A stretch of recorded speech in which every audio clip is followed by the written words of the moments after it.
Hello, my name is DiANA. I am going to give you my testimony and tell you what God has done for me. When I was 21 years old, I was running kind of aimlessly. I had a lot of hurt and pain and rebellion, and I was, doing what most teenagers, young adults are doing, drinking and just partying and just running from everything to try to get rid of the pain that was inside. And on June 1st of 1986, I found myself in a hospital. I woke up and I really wasn't coherent because I had injured so many different parts of my body. There was a lot of morphine running through my veins. I had crashed my car, and by the by an eyewitness, I was told that my car had gone from its side of the road and crossed over, and I was driving about 75 miles per hour on a two-lane, 35-mile-an-hour stretch of road, and I crossed over the lane and hit a telephone pole, and the telephone pole had sheet metal on it, pretty thick, about this high, that ripped the first layer of my door off of the car, and the car was going so fast that it spun around and it hit a concrete porch. And the eyewitness said that the car flew in the air about 10 times, and I had flown out of the car, and then the car landed on top of me, and just my legs were hanging out from under the car. And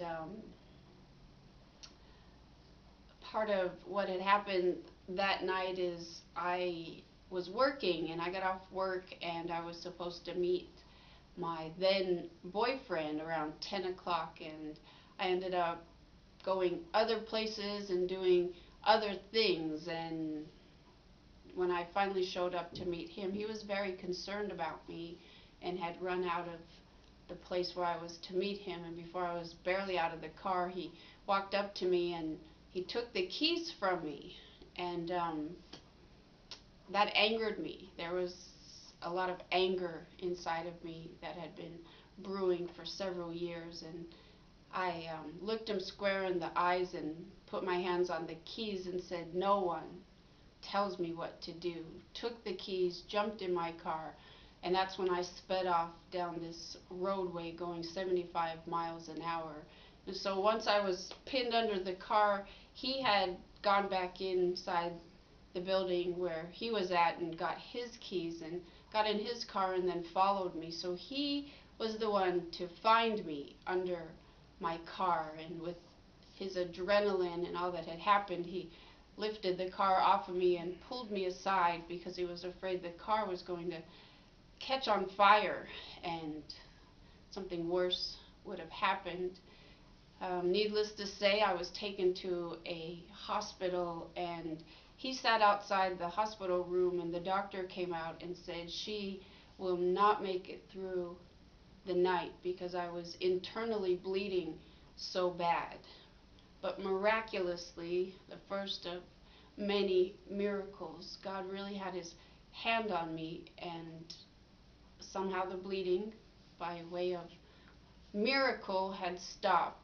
They then flew me out of this smaller hospital into a larger hospital, and there I was treated in my spine. I had broke my spine, actually severed it in two spots at the thoracic third and fourth level. They said it was complete, and when such a thing happens, there's no hope of walking again because it just kind of cuts like the telephone wire, and the connection from the brain to the nerve telling the limbs to move no longer, the connection no longer goes through. So I was then paralyzed from right about this point to my feet. I also had a pelvic fracture, a ruptured spleen. I broke my arm in two places, and my head was gashed very badly.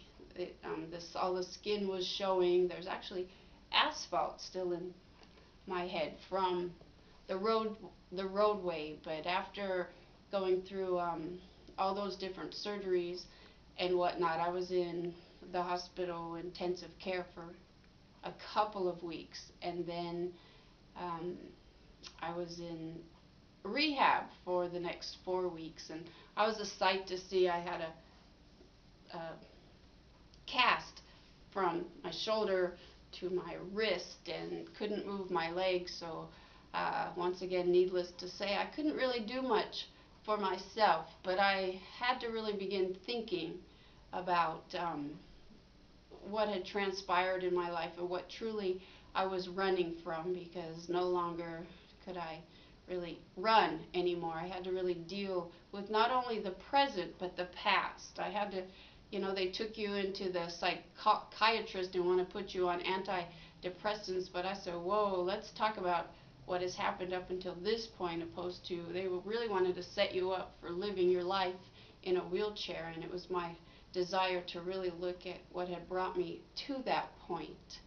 And so I got out of rehab, like I said, about 4 months later, and I continued to drink. I continued to run my course and run my path, and then 7 years later, I remember it like it was yesterday, I was just sitting with my bottle of wine and I was alone, and I just said, God, I am going to find you, as if he was lost. But he wasn't lost, I was. And sure enough, I found a church and just found the Heavenly Father that I knew as a child. The one thing I remember from church more than anything that was that Jesus loved me. And that love just stayed in my heart. So he has changed my life drastically. After spending and learning of God for a couple of years, one day, kind of out of the blue, because I was not even praying for God to heal me, but he spoke to my heart, and I was really concerned about people, and God had given me sobriety, which was peace. And I find it to be the greatest gift of all. Some people call it peace. I call it sobriety, because no longer did I need a drink or a boyfriend or any other vice. I just needed God. I needed the sobriety. I needed the peace that he gave me. One day I was really concerned for people in church, and I came out of church crying. And I said to the Lord, I said to him, I said, I want people to know that I'd rather sit with you than walk without you. And he said, write a book and I'm going to heal you. And I was like, wow. And so at that point, just a lot of things had changed, because I figured, God didn't put me in the wheelchair. I had done something really crazy. I was drinking, I was angry. I think I failed to mention that that night, indeed, I was drinking. I had way too much to drink, and then I got angry with the boyfriend situation, and on top of that, the anger kind of took over, and rage, I guess, is a better word. And God has healed me of anger. God has healed me of many things, and now I live my life for him.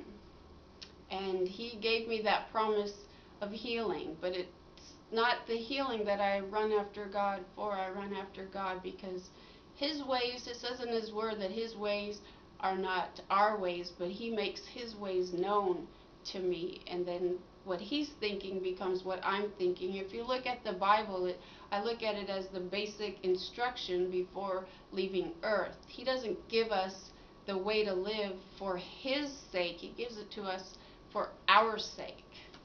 So I share my testimony with you today in hopes that you will be encouraged, because life is not easy, and life certainly is not easy in a wheelchair, but every day he gives me strength, he gives me joy, and he has given me sobriety and peace.